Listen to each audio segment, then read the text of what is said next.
que sí tendríamos que considerar es que ayer se produjeron algunas cosas interesantes. Voy a enumerarlas, algo que un grato amigo también nos comentó, un grato amigo que cuando lo entrevistamos arrasa en las redes.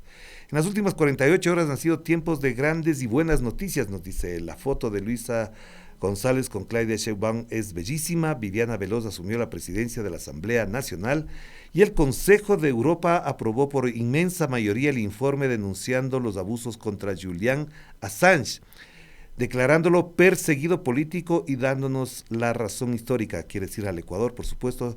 El gobierno de Rafael Correa les salvó la vida hasta la victoria siempre, dice aquí este mensaje muy importante. Y efectivamente, queríamos comentar esta situación que ocurrió el día de ayer y que después de más de 7 años, obviamente, al menos ahora se reivindica en parte todo el legado, la propuesta, su conducta, su postura periodística y de ser humano, sobre todo de parte de Julian Assange por el Consejo de Europa. Si podemos poner en las imágenes la resolución que se tomó el día de ayer por el Consejo de Europa, es una bofetada al señor Lenin Moreno y a su corte de operadores políticos que hicieron todo para denigrar la integridad o la personalidad de Julian Assange. Como ustedes pueden apreciar en las imágenes que estamos transmitiendo a través de redes sociales y de YouTube, se ve el momento en que el Consejo de Europa cierra la votación y declara como un perseguido político a Julian Assange.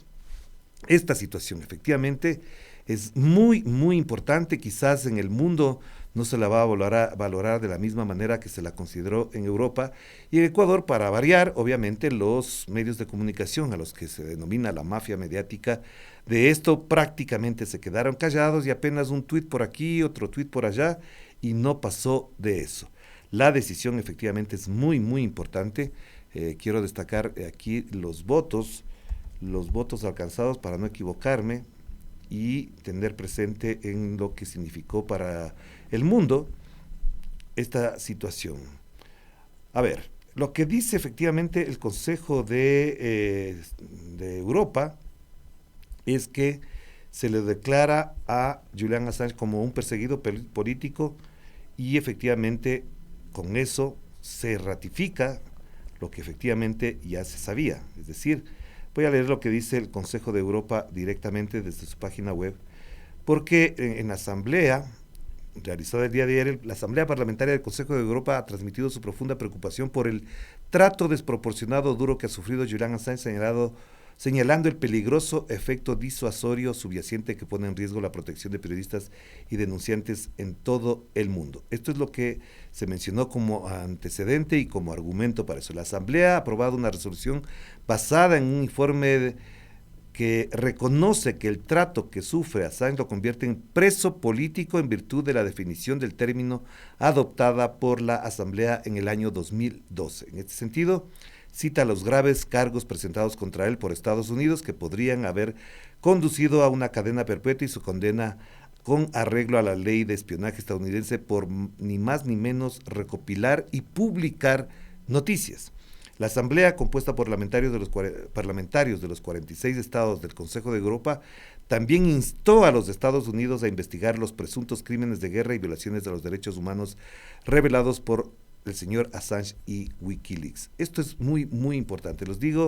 Lo dije ayer en mis redes sociales, además, porque previamente Julian Assange había hecho algunas declaraciones en Salzburgo, donde se encuentra creo hasta el día de hoy, y en ellas él decía, palabras más, palabras menos, que él se tuvo que declarar culpable por ejercer periodismo y al declararse culpable pudo por esa razón obtener su libertad. No tenía ni un solo juicio ni condena en su contra que lo mantuviera en prisión. Desde el año 2018, desde abril del año 2018, estaba detenido después de que el señor Lenin Moreno hizo lo que hizo, en contra de todo precepto internacional de derechos humanos. Efectivamente hizo lo que hizo por encima de todo eso. Yo no me olvido, y quiero comentar aquí, no me olvido jamás la rueda de prensa que dieron María Paula Romo, Juan Sebastián Roldán, Andrés Michelena y José Valencia. En esa rueda de prensa claro, había periodistas que estaban en ese lado muy, muy contentos con el señor Lenín Moreno y aplaudían prácticamente lo que decía. Pero estos 4 personajes, reitero, Juan Sebastián Roldán, María Paula Romo, Andrés Michelena y José Valencia, señalaron ahí que primero daban la noticia de que el señor Ricardo Patiño había viajado con un ciudadano ruso, que este ciudadano ruso ejercía o hacía labores de espionaje en el Ecuador. Después ya supimos exactamente quién era, que no era ni ruso, ni hacía ni labores de espionaje, por supuesto. Entonces, esa fue la primera noticia. Y después, en esa rueda de prensa, argumentaron las razones por las cuales se quitaría el asilo político al señor Julian Assange, que es lo que nos interesa comentar en este momento. Efectivamente, en esa rueda de prensa argumentaron una serie de falacias, entre ellas de que no estaba bien otorgado el asilo político, que no estaba tan bien argumentado. Yo no sé qué esperaban ellos para que se argumentara aquello. Por otro lado, mencionaban que las condiciones en las que él había trabajado al interior de la embajada no le daban el estatus de refugiado político ni de exilado político, sino que era un activista que hacía prácticamente labores políticas al interior de la embajada. Y por otro lado, las falacias que también se mencionaron en aquel momento, como las que nunca se probaron y nunca ocurrieron, de que el señor Julian Assange había ensuciado la embajada con heces fecales. Eso jamás ocurrió. Si hubiesen ocurrido, efectivamente las imágenes las tenían.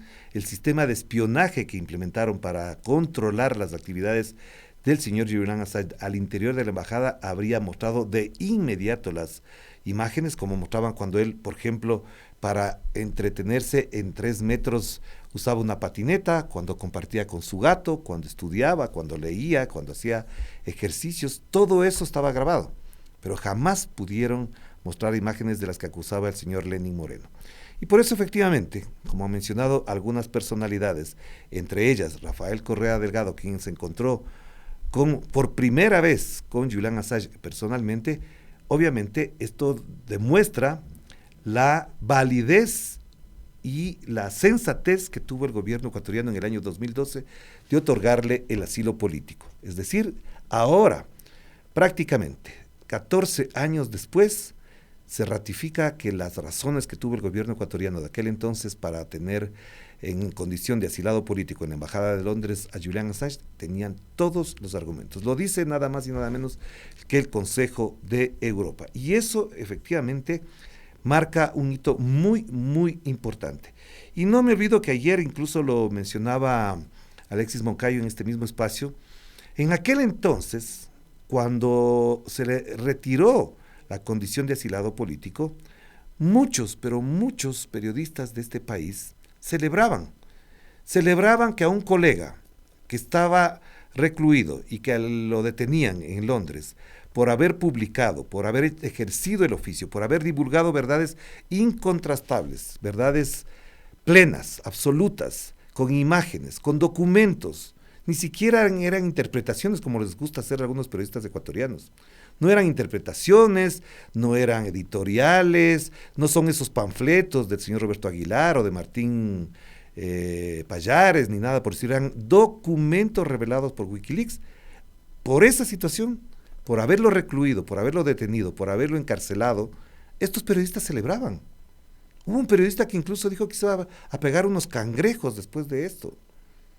A eso llegaron los colegas periodistas que se afanan y se ufanan de levantar la bandera de la libertad de expresión. Libertad de expresión, que es una cosa muy importante en la democracia y en los valores democráticos de cualquier país en todo el planeta, pero que cuando ellos la ejercen es intocable. Pero cuando otro, como Julian Assange, en el ejercicio de su profesión, demostrando efectivamente periodismo de investigación, mostró los documentos, mostró las pruebas de todo lo que hacía el gobierno de los Estados Unidos, con las imágenes producidas por ellos mismos, por los Estados Unidos, obviamente para ellos eso no era libertad de expresión, eso no era periodismo, y celebraban. Y efectivamente, como mencionaba Alexis Moncayo el día de ayer, uno de esos periodistas ahora pide asilo político en Canadá. Paradojas de la vida. Quienes se burlaban de Julian Assange ahora sienten el peso de la persecución de un gobierno neoliberal, de unos grupos criminales, de lo que hizo el señor Guillermo Lasso en su gobierno y lo que hace el señor Daniel Noboa ahora y lo que hace la Fiscalía, que lo que denuncia el señor Anderson Buscán, pues obviamente están pidiendo asilo político en Canadá. ¿Nos podemos burlar de eso? Jamás. Lo hemos dicho en público, como en privado, personalmente, como abiertamente, lo hemos dicho. Nuestra solidaridad, a pesar de las diferencias, a pesar de las críticas que hicieron a esta emisora, del hostigamiento que ejercieron contra esta emisora y contra este periodista, contra mí, una serie de supuestos reportajes que se implementaron durante 5 años para decir que nosotros no hacíamos periodismo, sino que hacíamos proselitismo político. Pues nuestra solidaridad para ellos, a pesar de las diferencias, y también obviamente celebramos que el Consejo de Europa haya reconocido como un perseguido político y que su condición durante 14 años, haya sido la de un perseguido político que hoy se reivindica, con 88 votos del Consejo de Europa. Y eso también da cuenta, por supuesto, de un acontecimiento que quedará marcado también en la historia, como obviamente quedan marcadas estas imágenes de la fotografía, que si la podemos poner en imágenes, Meli, por fin se encontraron Rafael Correa y Julian Assange, al que algunos medios todavía le dicen hacker. No es hacker. En casi todos los medios ecuatorianos que han publicado esta noticia le dicen hacker y fundador del portal Wikileaks. Pues ahí está la fotografía. Ustedes pueden apreciar en redes sociales, en quienes nos siguen la transmisión audiovisual, la fotografía de Rafael Correa Delgado y Julian Assange. Por fin se conocieron personalmente, hablaron, conversaron previamente. Rafael Correa se reunió con la esposa de Julian Assange antes de la votación, antes de que pasaran a la votación dentro del Consejo de Europa. Después se encontraron, mantuvieron una reunión privada. ¿Qué habrán dicho? ¿Qué se habrán dicho? ¿Qué se habrán contado? Pues ya eso lo contará en su momento. Ojalá tengamos la oportunidad de preguntarle al presidente Rafael Correa qué es lo que conversaron en aquel momento, qué se dijeron, de qué hablaron, porque yo me acuerdo que la última ocasión que ellos mantuvieron contacto fue efectivamente en el año 2012. Si no me equivoco es abril, en el que Julian Assange le hace una entrevista a Rafael Correa. Él, me acuerdo porque estuve presente en esta entrevista, estaba en contacto directo y hablaron de muchos temas. No pasaron pocos meses, si no me equivoco, fue en agosto del año 2012 que pide asilo político en la Embajada de Londres. De lo que ha comentado Rafael Correa, efectivamente, él se enteró el día que ingresó a la Embajada Julian Assange. Así que eso es el único contacto que tuvieron previo a este que ocurrió el día de ayer en Salzburgo. Ahí se encontraron, se vieron y efectivamente han comentado. Por supuesto, Rafael Correa puso un tuit que ustedes lo acaban de ver ahí.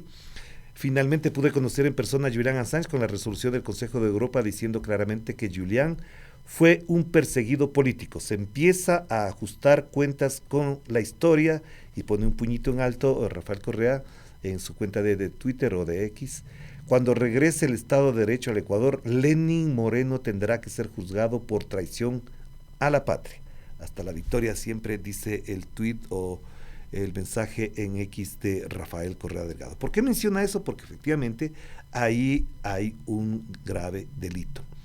Haber dejado ingresar a personas ajenas a la Embajada de Ecuador para llevarse detenido a Julian Assange es un grave delito internacional que con sus particularidades y con sus características se parece muchísimo a lo ocurrido también con Jorge Glass el 5 de abril pasado. Digo, con sus características particulares y muy puntuales, es prácticamente lo mismo. Pidió asilo político Jorge Glass en la Embajada de México y este gobierno ingresó y se llevó a Jorge Glass.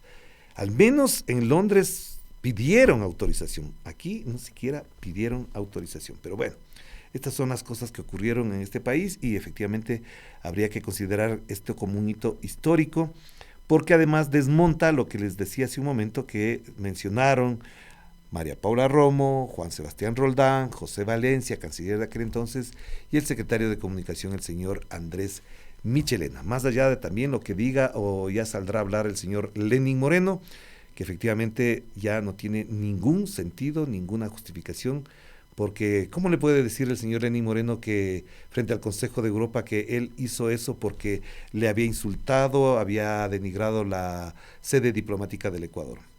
Argumentos baladíes, argumentos sonsos que no tienen ninguna justificación en la historia más allá de lo que más adelante se dijo, que fue una de las condiciones que le dijeron a Lenín Moreno desde los Estados Unidos para darle su apoyo. Usted entrega a Julian Assange y nosotros le damos todo su apoyo, incluidos los acuerdos con el Fondo Monetario Internacional, los acuerdos militares, los acuerdos estratégicos, la inteligencia y por supuesto todo el aparataje que se montó desde después de la consulta del 2018 para que se implementara este régimen que vivimos actualmente.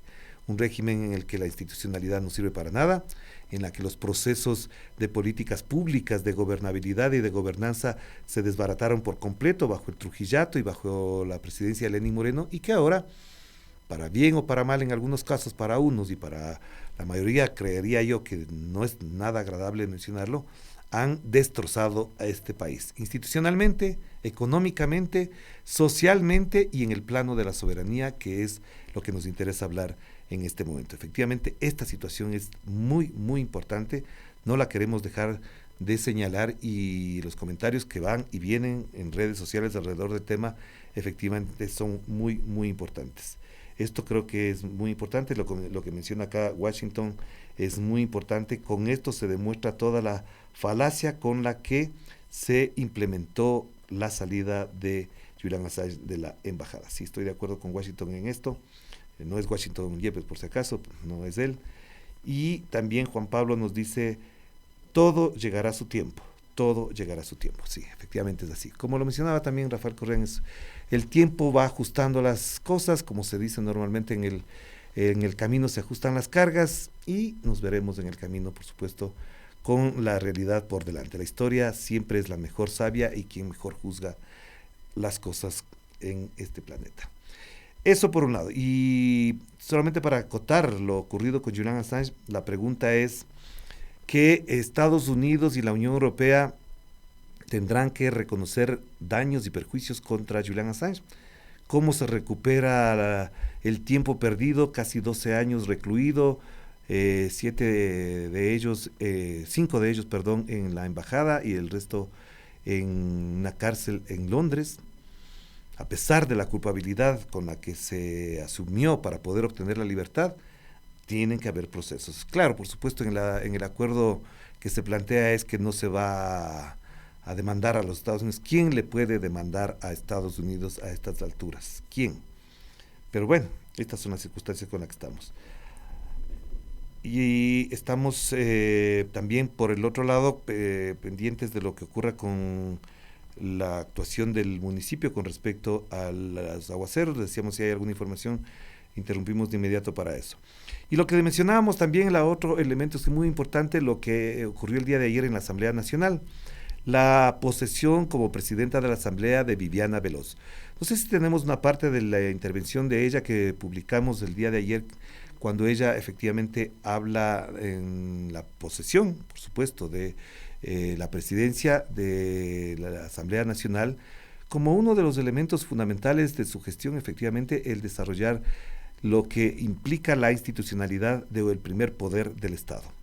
Ahí hay una serie de desafíos, una serie de retos, pero también ha habido preocupaciones por la forma o como la estructura que dejó el señor Henry Klonfeld, que me han comentado personas del sector administrativo de la Asamblea, es que él colocó un montón de gente en la Asamblea y a última hora los quitó para decir que él dejaba reducido el personal en la Asamblea, pero a última hora, es decir, en las últimas 48 horas retiró a todo ese personal para decir que él dejaba reducido prácticamente a lo mínimo el personal de la Asamblea, pero lo que se menciona por funcionarios de la Asamblea es que él tenía contratos con muchas personas ahí que cuando se retira, prácticamente el día lunes por la tarde-noche o martes por la tarde-noche, ya los retiró para decir que él deja saneado el personal de la Asamblea.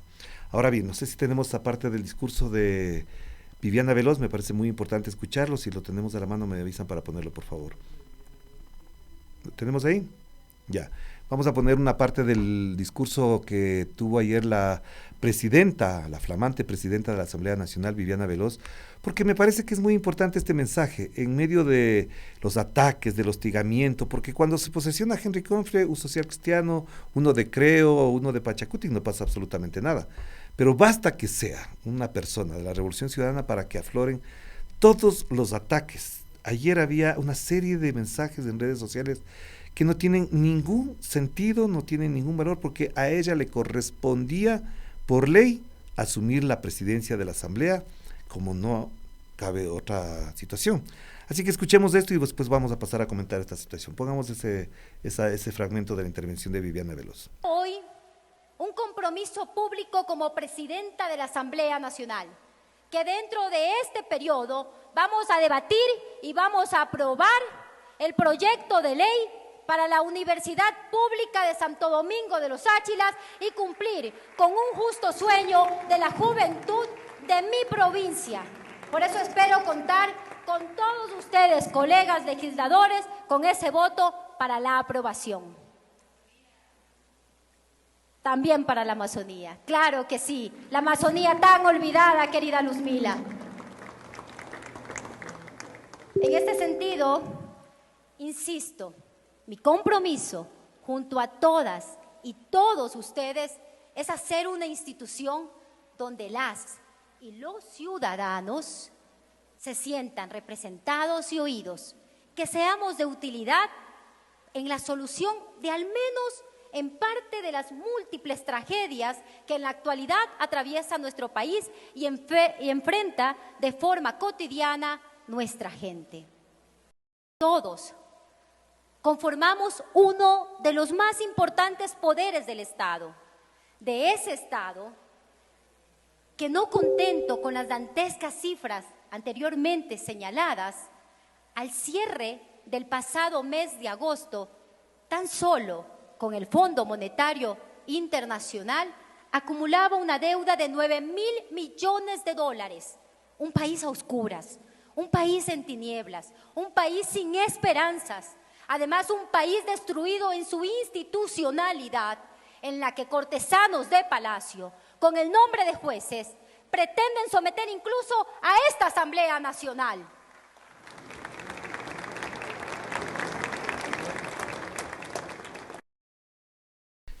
Y sí, esta última parte es muy importante porque es muy cierto lo que dice Viviana Veloz, flamante presidenta de la Asamblea Nacional. Hay jueces que quieren imponerse sobre el primer poder del Estado.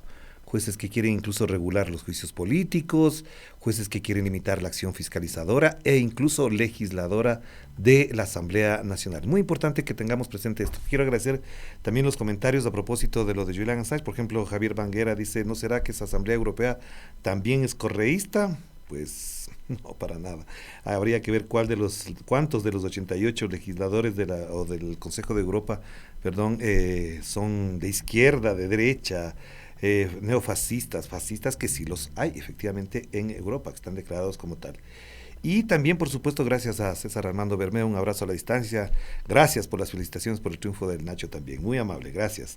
También hay otros mensajes por acá que hablan a propósito de lo de Julian Assange y del triunfo de El Nacho. Pero vamos a pasar a otro tema que es muy importante, que es válido considerar, y es que el día de ayer prácticamente quedaron configuradas las listas de candidatos o la lista general de candidatos. Ya se puede hablar de una papeleta de 16 binomios. Si tenemos a la mano también podremos mostrar en imágenes cómo quedaría prácticamente la papeleta electoral para el próximo 9 de febrero.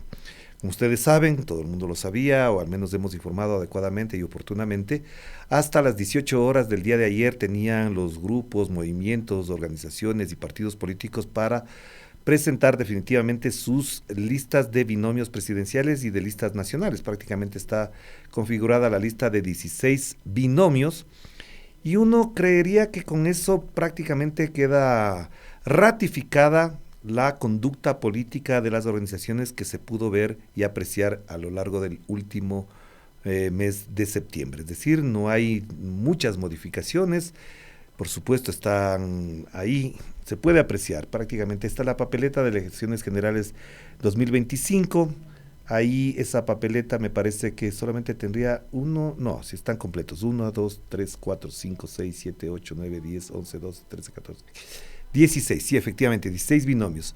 Vamos a, no me retiren la papeleta para ir nombrando, por la lista número 1 estaría Jimmy Jairala, en la lista número 2 estaría Jorge Escala, en la lista número 3 Andrea González, en la 4 Víctor Arauz, en la 5 Luisa González, en la 6 Henry Kronfle, en la 7 Daniel Novoa, en la 8 Luis Felipe Tellería, en la 12 Carlos Rabascal, que estuvo el día de ayer acá, en la lista número 16 Juan Iván Cueva, en la lista 17 Pedro Granja, en la 18 Leonidas Issa, que a última hora había varios rumores de que se presentaba y no se presentaba, pero bueno, se ratificó aquello.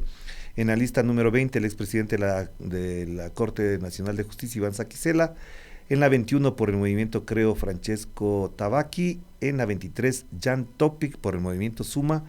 Y en la 25 Henry Cucalón por el movimiento Construye.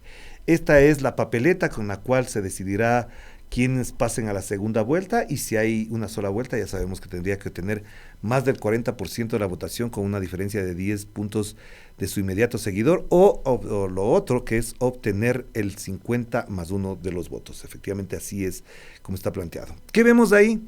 Obviamente una gran mayoría de las 16 propuestas electorales y presidenciales, una mayoría de sectores del centro hacia la derecha. Eso es lo que estamos viendo y apreciando. Y del centro hacia la izquierda prácticamente había 3 o 4 candidatos, a pesar de que algunos se declaran de centro izquierda, pero con sus propuestas, con sus alianzas y con sus candidatos a la vicepresidencia, habría que revisar si efectivamente es aquello de ser de centro izquierda. Y en este contexto, obviamente, vemos un panorama muy complejo, una lista enorme de candidatos, de listas nacionales, provinciales, que nos costará trabajo, por supuesto, tenerlos a todos en entrevistas, pero estamos abiertos a conversar con absolutamente todos y todas las candidatas. De hecho, por ejemplo, estuvo Carlos Rabascal, estuvo ayer Cristina Reyes, han estado otros candidatos por acá, por supuesto Juan Iván Cueva también estuvo en el otro relato. Y lo que se aprecia es que efectivamente hay sobre esos postulantes a la presidencia de la República del Ecuador el interés de cuestionar en primer lugar la gestión del actual gobierno. Eso se nota. Salvo un candidato, que después diré su nombre, que se precia de haber sentenciado a Rafael Correa. Es decir, él hace gala de su conducta política y de su aval electoral el haber sentenciado a Rafael Correa.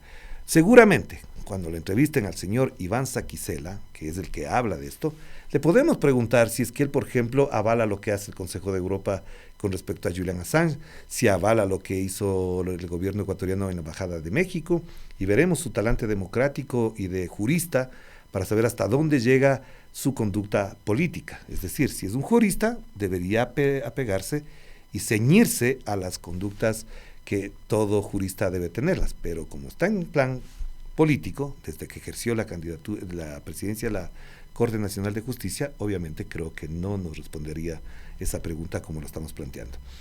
Y en este contexto, por supuesto, también el Consejo Nacional Electoral tiene la tarea de hoy en adelante de revisar, de recibir las impugnaciones, de calificar efectivamente. De hecho, creo que hay una suspensión temporal a la candidatura de Jimmy Jairala hasta que no presente adecuadamente los papeles que corresponden sobre, por ejemplo, de declaración de bienes o algo por el estilo, así que esto tendrán 48 horas, que creo que vence mañana, al mediodía vence el plazo para que Jimmy Jairala y su candidata a la vicepresidencia presenten los papeles adecuadamente y calificarán sobre este tema sus jueces, en este caso el Consejo Nacional Electoral. Si no pasa más allá de eso, tendremos de aquí hasta el 9 de febrero a 16 binomios presidenciales y candidatos a la presidencia de la República en plan proselitista, y ojalá tengamos la apertura para conocer 2 o 3 cosas que las quiero plantear muy adecuadamente. La primera, no es lo mismo hacer campaña electoral, no es lo mismo tener una plataforma mediática de redes sociales, comunicacional para decir cualquier cosa, que gobernar. Y una de las resoluciones, de las cosas que tendríamos que tener como medios de comunicación es pedirles a los candidatos que nos expliquen cómo van a gobernar y no cómo van a ganar votos. Porque una cosa es ganar votos, ya tenemos la experiencia de 2 candidatos que ganaron la presidencia de la República haciendo proselitismo, pero que cuando ya gobiernan hacen absolutamente todo lo contrario, o también, como se ha demostrado pública y fehacientemente, han mentido. Aquí se mostraba, unos días atrás, nada más, a propósito de la venta del avión, los 2 candidatos a la presidencia que ganaron las elecciones, de las 2 últimas elecciones o jornadas electorales presidenciales, ofrecieron vender el avión, no subirse en el avión, ni un segundo, dijo Guillermo Lasso. ¿Cuántos viajes hizo el señor Guillermo Lasso? ¿Cuántos viajes sigue haciendo el señor Daniel Noboa después de mentirle al país en campaña electoral de que van a no usar el avión presidencial? Por tanto, reitero, la primera condición fundamental que hay que tener con estos candidatos, con todos los candidatos, es que nos cuenten cómo van a gobernar, para que quede marcado desde hoy en adelante lo que propusieron y cuando gobiernen lo que van haciendo. Ese es un elemento fundamental. Y la otra es entender el país que reciben. Yo sí creo que es muy importante, y lo hemos dicho de varias maneras y con algunas personas, este país, cualquier persona que tenga la sensatez y la capacidad de entender a este país, pensaría 2 y 3 mil veces si se hace cargo de este país. No lo dejan bien, lo dejan endeudado hasta el cogote, dejan embarcado en términos incluso diplomáticos soberanos, con acuerdos, tratados militares internacionales muy, muy delicados, con acuerdos incluso de inteligencia con países como Estados Unidos e Israel, que no nos pueden dar clases de resolver los problemas que ellos tienen y nos van a enseñar a nosotros cómo resolver los nuestros, y también con una situación social muy, muy, muy lamentable. Así que hay que tenerlo muy, muy presente. Estos 2 elementos, que nos digan efectivamente cómo van a resolver, cómo van a gobernar, más allá de lo que pasa en este país, que nos digan con claridad cómo van a gobernar, y la otra es que nos expliquen, que nos digan si como reciben a este país es fácil tomar decisiones, tomar medidas desde el primer momento. Hay muchos problemas de orden económico, social, militar, de seguridad, etcétera, que hay que considerar a la hora de gobernar, y estamos obligados a que nos digan cómo los van a resolver. Porque, por ejemplo, solamente para mencionar uno, ¿cómo van a resolver el problema de la crisis energética? ¿Van a comprar más barcazas? ¿Van a contratar más energía? ¿Van a privatizar la electricidad? ¿Van a subir las tarifas eléctricas? Que nos digan, porque si llegan diciendo a la campaña, diciendo que no van a hacer nada de eso y después nos elevan las tarifas, como en privado mencionan algunos candidatos, obviamente esta situación es así. Estamos entonces conscientes de que enfrentamos un momento muy importante para el país, y en estos momentos para los electores, ciudadanos y ciudadanas, efectivamente este es un momento muy importante. Así que tomar conciencia, oír las entrevistas, oír los postulados, las intervenciones, los discursos, las proclamas de los candidatos, para entender efectivamente si están en capacidad de gobernar este país y de poner la solución que requiere urgentemente esta nación.